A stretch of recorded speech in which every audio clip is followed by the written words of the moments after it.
Há 4 anos, o projeto Combate à Evasão Escolar conseguiu reduzir em aproximadamente 50% os índices de crianças e adolescentes que estão fora da escola nos municípios da região de União da Vitória, que fica a 220 quilômetros de Curitiba. Para falar sobre esse assunto e também a rede de atendimento na área da infância e juventude e a adoção, o nosso entrevistado é o juiz da Vara da Infância e Juventude e Família da comarca de União da Vitória do estado do Paraná, Carlos Mattioli. Doutor Mattioli, muito obrigada pela sua presença aqui no programa da MB O Brasil Justiça. Eu que agradeço a oportunidade, Renato, para poder tratar dos assuntos envolvendo a infância e juventude. Fico à disposição e faço meus cumprimentos àqueles que estão assistindo. O senhor implementou o projeto Combate à Evasão Escolar. Conta pra gente como é que ele funciona. O projeto Combate à Evasão Escolar, ele parte do princípio de uma atuação ativa e preventiva do juiz de direito da Vara Infância e Juventude, especificamente em relação a esse tema, inicialmente, buscando o combate à evasão escolar, que seriam todas aquelas situações de crianças e adolescentes que estão fora da escola, ou sem matrícula, ou estão matriculados e não frequentam, ou são possíveis evadidos um pouco mais adiante. Esse foi o ponto inicial, mas esse projeto ele tem também como finalidade buscar o incremento da rede de atendimento à criança e adolescente na comarca onde eu trabalho. E por que ele foi criado? Ele foi criado porque quando eu cheguei há pouco mais de 7 anos em União da Vitória, uma comarca no interior do Paraná, que engloba 6 municípios, nós verificamos que os índices de evasão escolar eram altos, e que isso trazia algumas outras consequências também, como por exemplo um alto índice de prática de atos infracionais pelos adolescentes, que são os crimes dos maiores de idade, e também nós verificamos que em todas ou quase a totalidade das situações envolvendo situação de risco, ou seja, que a criança ou adolescente, em razão de algum problema familiar, estavam em situação de risco verificado pela rede de atendimento, também havia a situação de evasão configurada muitas vezes por um longo período de tempo. Qual é o alcance desse projeto e quantas famílias já foram orientadas durante as visitas? Esse projeto, ele ano a ano ele é incrementado, então nós começamos com a primeira detecção de dados de evasão escolar, a quantidade de alunos evadidos, iniciamos logo a seguir as audiências coletivas, onde nós atendemos uma grande quantidade de pais e também de adolescentes, em audiências onde nós passamos a orientação e a advertência para cerca de 600 a 700 famílias por ano. E após essas audiências coletivas, nós passamos um trabalho mais individualizado, onde toda a rede de atendimento passa a trabalhar de maneira específica em relação àqueles casos que não são resolvidos com as audiências coletivas, ou seja, aquelas situações em que após uma chamada ao fórum ou algum outro local, dependendo do município onde é realizado o projeto, os pais são orientados a respeito da importância da escola e da educação para os seus filhos e são advertidos também das consequências, ou seja, do que pode acontecer caso a situação não seja regularizada, e as situações em que não há essa regularização logo em seguida, nós passamos a trabalhar de maneira mais individualizada. É comum ocorrer essa atuação nas varas da infância e da juventude? Na verdade, a Vara da Infância e Juventude ela recebe esses casos de evasão escolar normalmente de maneira similar. O Conselho Tutelar recebe a documentação das escolas e tenta resolver, em alguns casos não tenta, já encaminha direto para o Ministério Público, que atua junto à Vara da Infância e Juventude, ou para a própria Vara da Infância e Juventude. Então, na verdade, os juízes de direito que atuam nas varas da infância, eles já tratam com essa questão. A situação que nós tentamos antecipar um pouco lá na nossa comarca foi trabalhar de maneira mais preventiva, porque normalmente quando essas situações chegam até as varas da infância e juventude, a situação já está bastante complexa, de difícil resolução. Normalmente não é uma única situação que causa evasão escolar, mas sim uma série de fatores no núcleo familiar, como por exemplo, gravidez precoce, uso de drogas, omissão dos pais, falta de conhecimento, às vezes de algumas situações básicas, questões sociais, às vezes dificuldades financeiras. E o que nós tentamos lá na nossa comarca, e temos conseguido felizmente, é trabalhar de maneira preventiva. Na medida em que no começo do ano letivo nós já fazemos os levantamentos e agora estamos até antecipando, por exemplo, no final de 2012 já estamos levantando os dados para 2013, nós antecipamos um pouco o problema, detectamos e trabalhamos com essas questões já antecipadamente, principalmente aquelas situações que ainda não se caracterizam uma evasão escolar, mas que fatalmente um pouco mais adiante vão acontecer. E essa é a grande diferença do projeto, trabalhar de forma concatenada, planejada, em conjunto com vários integrantes da rede de atendimento, para que nós tentamos, na medida do possível, evitar que as situações mais graves de evasão escolar aconteçam e, por consequência, diminuir os índices de prática de ato infracional por adolescentes, uso de entorpecente, bebida alcoólica e outras situações de risco aí por omissão dos pais que possam acontecer e que estão, muitas vezes, ao lado e como causas até da evasão escolar. O retorno desse projeto, então, é positivo, né? Nós temos índices de 50%, aproximadamente, já logo após as audiências coletivas. Depois é um pouco mais complexo trabalhar com números, porque há situações que vão ocorrendo também ao longo do ano e há muitos casos em que nós resolvemos ao longo do ano. Mas é um índice superior a 50% de retorno. Ano a ano nós temos conseguido reduzir esse número e ano a ano nós temos também aperfeiçoado o trabalho. À medida em que esse trabalho se repete em anos letivos seguidos, nós temos conseguido, com o apoio da rede de atendimento, trabalhar de maneira mais específica e de maneira preventiva, evitando até que casos, por exemplo, de bullying, casos de faltas seguidas e situações que, como eu falei há pouco, que ainda não caracterizam evasão, mas vão se tornar não só um problema de evasão escolar, mas um problema social, não apenas para aquela família, mas para toda a comunidade, para todos os municípios trabalhados. Além do senhor, quem mais participa desse projeto? Esse projeto é um trabalho em rede, ele não funciona só com a atuação da rede, não funciona só com a atuação do juiz, que faz parte da rede também. Eu entendo que o juiz da Vara Infância e Juventude é um dos principais articuladores e integrantes da rede de atendimento, e ele, com isso, ele consegue chamar todos os demais integrantes, de acordo com a sua pergunta, quem seriam? Eu vou aqui exemplificar. A participação do Ministério Público é de fundamental importância. Nós, felizmente, temos um excelente contato com o Ministério Público lá no estado do Paraná, particularmente o promotor que trabalha na Vara de Infância e Juventude comigo já há mais de 7 anos. E além do Ministério Público, o Núcleo Regional de Educação, representando a Secretaria Estadual de Educação, os colégios da Rede Estadual de Ensino e as Secretarias Municipais de Educação em razão dos colégios da rede municipal.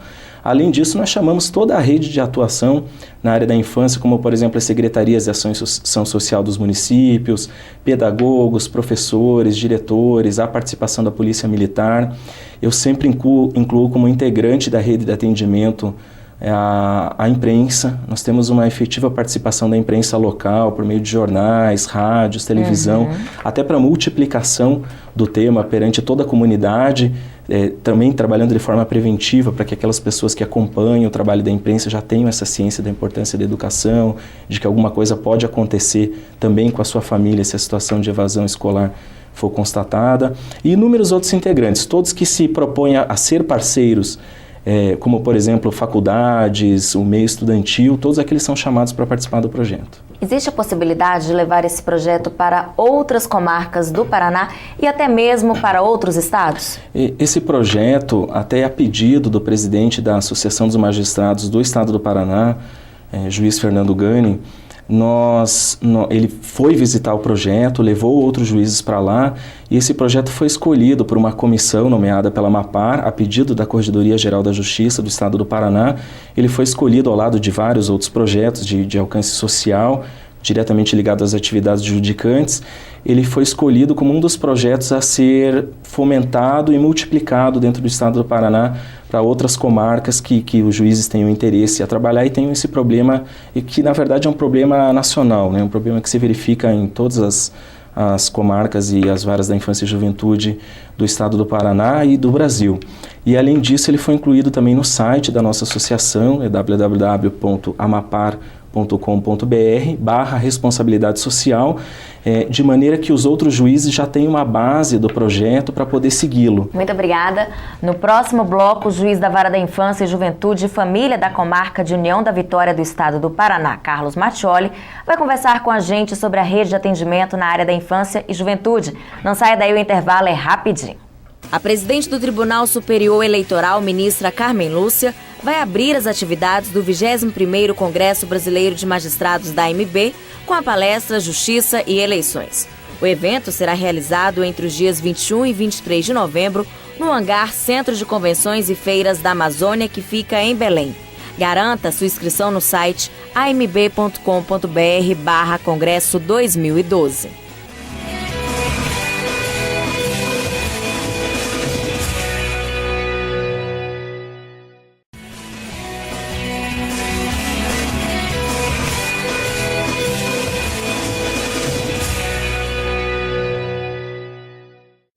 Estamos de volta com o Brasil Justiça. No primeiro bloco, o juiz da Vara da Infância e Juventude e Família da Comarca de União da Vitória do Estado do Paraná, Carlos Mattioli, que também é diretor adjunto da Secretaria de Defesa de Direitos e Prerrogativas da MB, falou sobre o combate à evasão escolar.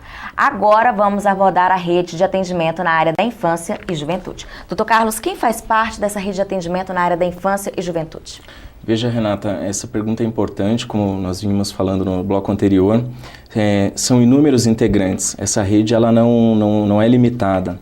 Eu entendo que faz parte da rede o juiz da Vara da Infância e Juventude, o promotor de justiça que trabalha junto à Vara da Infância e Juventude, os professores, os diretores de escola, as secretarias de ação social dos municípios, as secretarias de educação, a própria polícia militar, polícia civil, o conselho tutelar. Nós não podemos esquecer o Conselho de Direitos da Criança e do Adolescente, que é um órgão mais de deliberação, mas é um dos órgãos primordiais, aí inclusive na elaboração de políticas públicas municipais, junto à área da infância e juventude. E esses integrantes da rede, eles mudam com bastante frequência. Essa é uma das dificuldades que nós temos. Por exemplo, o juiz da Vara da Infância e Juventude, ele fica um tempo na vara, depois muda, o promotor também, por promoção, por remoção. Os órgãos públicos municipais há uma mudança a cada 4 anos. Então, todos os integrantes, ou boa parte dos integrantes da rede, pode ocorrer uma mudança agora no início da próxima entrada de novos prefeitos, de novas equipes. Vários cargos são em comissão. Nós temos os conselhos tutelares, que também há eleição de tempos em tempos. Agora, felizmente, nós teremos eleições simultâneas. No nosso caso, lá, por exemplo, a comarca compõe 6 municípios, então agora nós vamos conseguir pela primeira vez fazer 6 eleições de conselhos tutelares ao mesmo tempo. Então, os conselheiros ficarão por um tempo igual, participando da rede de atendimento. Isso facilita inclusive o contato com toda a rede, facilita cursos de capacitação para que a rede possa efetivamente funcionar. Essa seria a base da rede de atendimento, mas todo e qualquer órgão, organismo, público ou privado que participe de alguma maneira no atendimento de direitos das crianças e dos adolescentes, eu considero como integrantes da rede, inclusive, como eu falei há pouco no outro bloco, a imprensa que pode divulgar esses assuntos com um atingimento de um público muito maior do que aquele que é especificamente atingido pela rede, diretamente. A rede na área da infância e juventude, ela é obrigatória em todo o Brasil e consta no Estatuto da Criança e do Adolescente. Na prática, ela funciona? Lamentavelmente não, Renata. A rede de atendimento à infância e juventude ela é muito precária, por alguns motivos que eu coloquei há pouco, por exemplo, desarticulação. Normalmente ela é totalmente desarticulada. Cada integrante da rede pratica os seus atos de acordo com seus deveres de ofício, mas não há um contato célere, rápido e eficaz com os demais integrantes da rede. É muito comum, por exemplo, que muitas vezes o juiz não conheça quem são os secretários de ação social, quem são os conselhos tutelares. Quando eles conhecem, às vezes já está mudando a gestão. É comum que os próprios integrantes da rede, independente do Judiciário e do Ministério Público, não conversem entre si. Essa rede, em regra, ela é totalmente desarticulada. E em razão disso, um dos pilares do nosso projeto lá na comarca de União da Vitória é também fomentar a rede, fazer com que a rede funcione, motivar os integrantes da rede, fazer com que eles efetivamente participem do atendimento de forma concreta, e não apenas cada um cumprindo as suas atividades e depois jogando para diante para um outro setor, para um outro organismo, que muitas vezes desconhece o que foi feito até então e por consequência, como nós sabemos, aqueles que mais precisam, que são as crianças e adolescentes, não serão adequadamente atendidos. Qual é a importância da participação dos juízes no funcionamento da rede? Eu entendo que os juízes têm fundamental importância, Renata, porque os juízes, eles possuem uma respeitabilidade e eles possuem maneiras e mecanismos de trazer a rede social para um efetivo funcionamento. Nós notamos, eu dou alguns exemplos, Algumas reuniões, quando eu cheguei há 7 anos atrás na comarca, nessa vara da infância e juventude que eu trabalho atualmente, algumas reuniões aconteciam em volta de uma mesa, 4, 5 pessoas que assinavam uma ata que normalmente já vinha pronta, conversavam sobre outros assuntos e iam embora. Hoje em dia, quando há uma reunião de integrantes da rede de atendimento, há uma participação efetiva de inúmeros setores, de inúmeros organismos e representantes de poderes diferentes e efetivamente se debatem assuntos envolvendo questões problemáticas dentro da comarca e dentro da área da criança e do adolescente. Quando nós fazemos essas reuniões no fórum, há um comparecimento maior ainda de integrantes da rede. Então o juiz ele possui essa possibilidade de trazer a rede até o fórum, de ouvir o que os integrantes da rede pensam sobre a vara da infância e juventude. Isso é muito importante, porque às vezes o juiz dá uma ordem e não é cumprida por um integrante da rede, e há inúmeros obstáculos no meio do caminho que se demora um pouco para descobri-los, em razão de questões burocráticas, de dificuldades orçamentárias, de questão material, inclusive deficiência de pessoas. E esses obstáculos eles serão quebrados e resolvidos de forma melhor, mais rápida e com prioridade, que determina a nossa Constituição. A Constituição da República determina no seu artigo 227, Renata, que é dever da família, da sociedade e do Estado tutelar os direitos das crianças e adolescentes. Todos eles, não só a educação, que é o nosso projeto Evasão Escolar, mas todos os direitos que possam ser colocados em risco. E se é dever da família, claro, dos pais, daqueles que convivem diretamente com as crianças, mas também é um dever e não um direito, é uma determinação constitucional que o Estado, nós representantes do Estado, juízes da vara da infância e juventude, os representantes do poder público municipal, prefeitos, secretários e também, o mais importante, de toda a sociedade atuar. Se alguém não está vinculado diretamente à área da infância e juventude, mas se de alguma maneira, alguma questão envolvendo criança ou adolescente possa passar próximo da sua função, da sua profissão, é um dever também da sociedade como um todo atuar.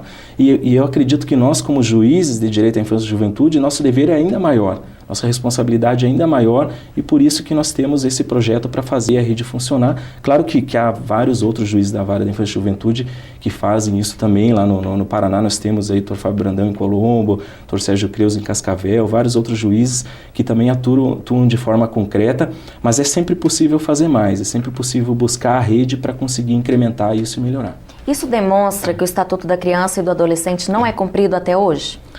Infelizmente não. Muito se critica o Estatuto da Criança e do Adolescente, mas é sempre importante destacar, claro que nós já evoluímos muitos passos, nós passamos por um desconhecimento e até críticas, até pelo não conhecimento do seu texto. Se falava muito lá no começo que o Estatuto vinha para passar a mão na cabeça do menor, que nada vai acontecer. Nós passamos por uma fase de compreensão e eu acredito que hoje nós estamos numa fase já mais adiantada de implementação efetiva do Estatuto da Criança e do Adolescente. Muito há o que se fazer ainda. O Estatuto ainda é descumprido em grande parte de seus dispositivos, das suas determinações. Mas nós estamos, eu sou partidário, sou otimista no sentido de que nós estamos já nessa fase de busca de uma efetiva implementação, e isso vai causar aí efeitos sociais positivos junto a esse público que não tem como pedir seus próprios direitos, né? O promotor de justiça que trabalha comigo, ele sempre comenta que nós nunca vamos ver uma passeata, por exemplo, de bebês na rua com cartazes, faixas, apitaços, reclamando que não há vaga em creches, né? Por isso que é necessário e por isso que a Constituição determina que toda a sociedade atue em prol dessas pessoas que têm uma condição particular e peculiar de desenvolvimento. A participação do Poder Judiciário é efetiva no cumprimento dos dispositivos do Estatuto da Criança e do Adolescente? O Poder Judiciário ele tem voltado os olhos atualmente para a situação da criança e do adolescente, para a implementação de políticas internas de gestão e atendimento das varas da infância e juventude. Claro que eu posso falar um pouco mais detalhadamente do Estado do Paraná, que é o estado ao qual eu sou vinculado, e felizmente a nossa gestão atual, através do presidente Miguel Kifuri Neto e todos os demais desembargadores integrantes dos conselhos de supervisão da infância e juventude, nós temos recebido uma atenção especial. Houve uma grande contratação agora de equipes técnicas para auxiliar os juízes, mas ainda estamos muito longe, né? Há grandes passos ainda a ser percorridos para que o próprio Poder Judiciário também dê implementação integral ao Estatuto da Criança e do Adolescente conforme determina a legislação. Nesse sentido, quero destacar aqui o trabalho não só da AMAPAR, da nossa Associação dos Magistrados do Paraná, que é parceira dos juízes da infância e juventude na busca do efetivo cumprimento do Estatuto da Criança e do Adolescente, como a própria MB, que também faz um trabalho aí com juízes especializados, atuando em inúmeros setores da administração do Poder Judiciário, Conselho Nacional de Justiça, também buscando efetivo cumprimento do Estatuto da Criança e do Adolescente. Muito obrigada. No próximo bloco, o juiz da Vara da Infância, Juventude e Família da Comarca de União da Vitória do Estado do Paraná, Carlos Mattioli, vai conversar com a gente sobre a adoção. Não sai daí, o intervalo é rapidinho. O ministro Paulo de Tarso Vieira Sanseverino, do Superior Tribunal de Justiça, será o presidente de mesa do painel Segurança do Magistrado e Imagem do Estado Juiz como Garantia da Cidadania. Também participam a vice-presidente de Direitos Humanos da MB, Renata Gil, o general Ademar da Costa Machado Filho, do Comando Militar do Sudeste, e as juízas colombianas Paula Astrid Jimenez e Núbia Ângela Burgos. O 21º Congresso Brasileiro de Magistrados da MB será realizado entre os dias 21 e 23 de novembro em Belém, no hangar Centro de Convenções e Feiras da Amazônia. Garanta sua vaga no site amb.com.br/congresso 2012.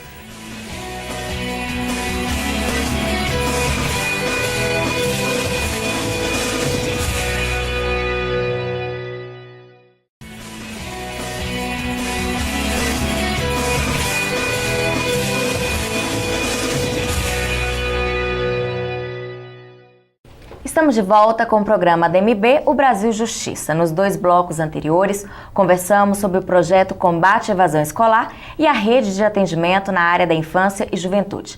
Agora, o juiz da Vara da Infância e Juventude e Família da Comarca de União da Vitória do Estado do Paraná, Carlos Mattioli, vai falar sobre a adoção.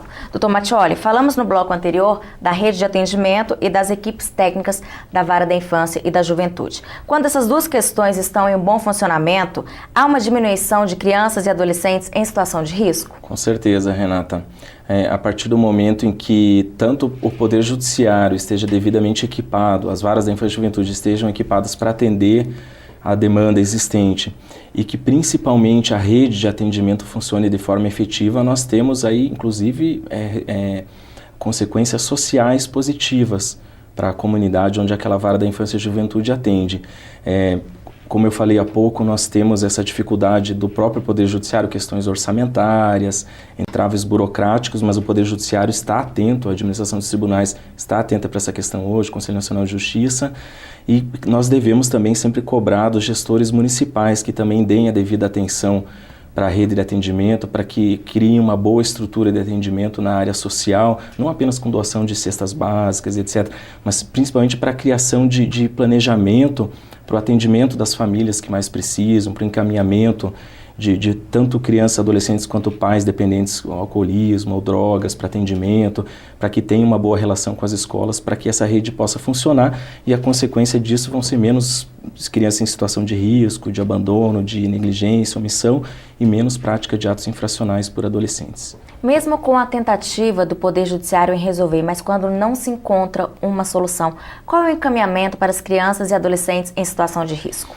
Veja, no caso da evasão escolar, em regra, se a situação de evasão escolar for exclusiva, se for um problema exclusivo, isso é mais fácil de ser resolvido. Nós fazemos os encaminhamentos, descobrimos se é um problema de relacionamento na escola, de bullying, um problema familiar que está causando desânimo do aluno.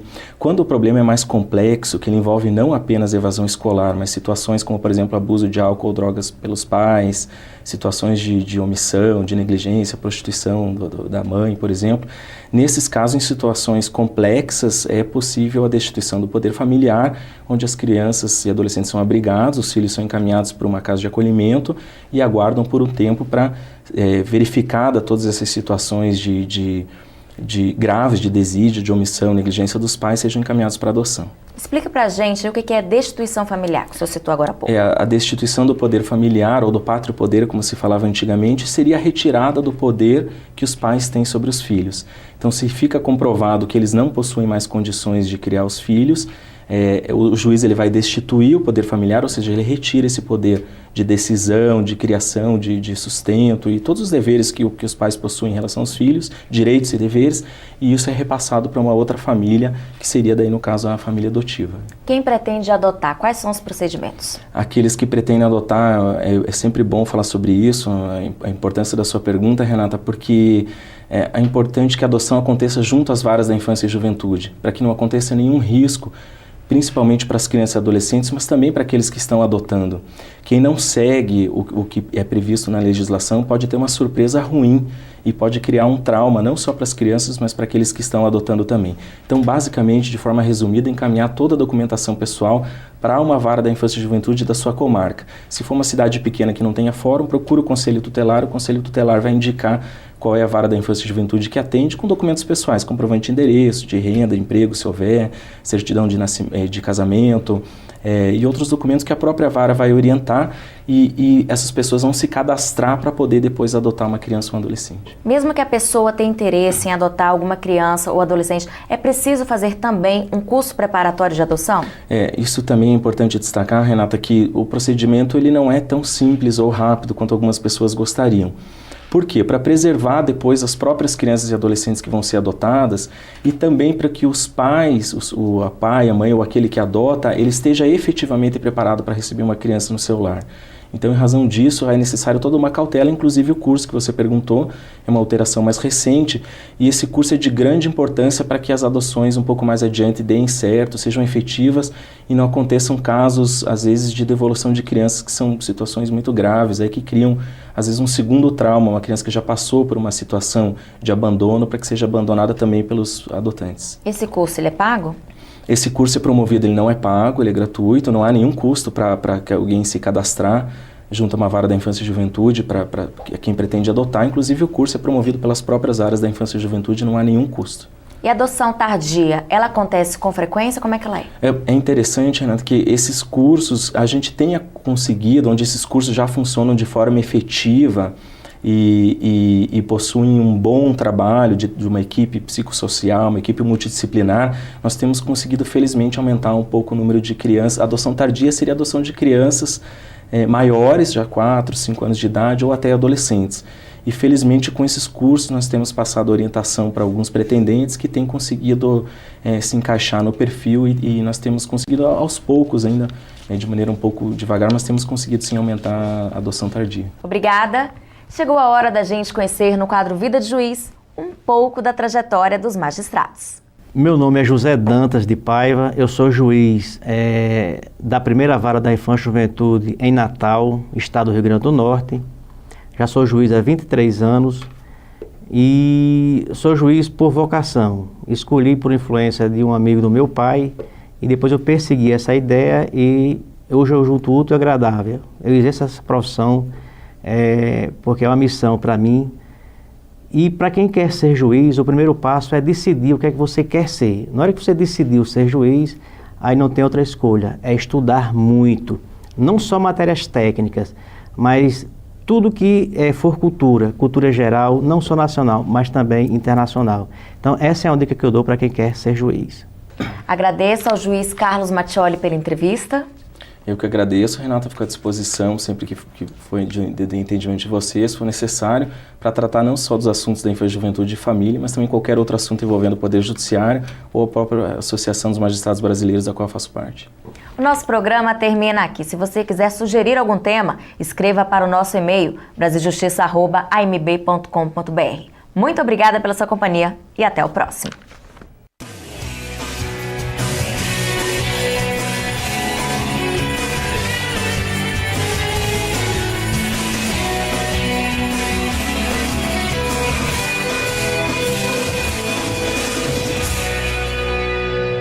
Apareceu?